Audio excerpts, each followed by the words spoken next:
மரணமும் ஜீவனும், வாழ்வதும் சாவதும் எங்கே இருக்கு அப்படின்னு நாவின் அதிகாரத்தில் இருக்கு அப்படிங்கிறார். அதில் பிரியப்படுவர்கள். அப்போ எதை நீங்கள் பேசுகிறீங்களோ அதுதான் நம்முடைய வாழ்க்கை நடக்கும். அதுதான் அதனுடைய பலனைத்தான் நம்ம அனுபவிப்போம். நீங்கள் நானும் சமுதாயத்துக்கு, இந்த தேசத்துக்கு, மக்களுக்கு நாம் என்ன செய்யணும்? பலன் கொடுக்குறவங்களா இருக்கணும்.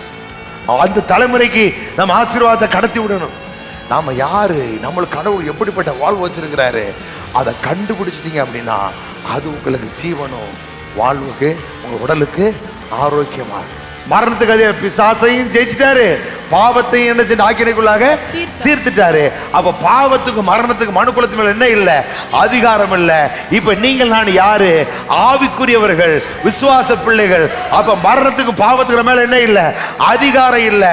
பாவ மரணம் என்ற பிரமாணத்தில் நம்ம நினைஞ்சினாரா மீட்டு விட்டார். தீர்க்காயுசு, பூரணம், பெருக்கம், விருத்தி, இதை தாண்டி இங்கே வந்தா சாக மாட்டாய்கிறார். அப்ப வேண்டாத பள்ளங்களெல்லாம் நிரப்பிடுங்க, கரடு முரணா தூக்கி தள்ளி விட்டுருங்க. எல்லாத்தையும் தள்ளி விட்டு கர்த்தருடைய வார்த்தையை பேசிக்கிட்டே இருங்க. பேச பேச பேச உங்க நாவு ஆரோக்கியமான நாவா இருக்கு அப்படின்னா ஜீவ விருட்சகமா இருக்கு. உங்க நாவு ஞானத்தை பேச அப்படின்னா அதுதான் மருந்து. உங்க நாவு தான் உடலுக்கு ஆரோக்கியத்தை கொண்டு வரும்.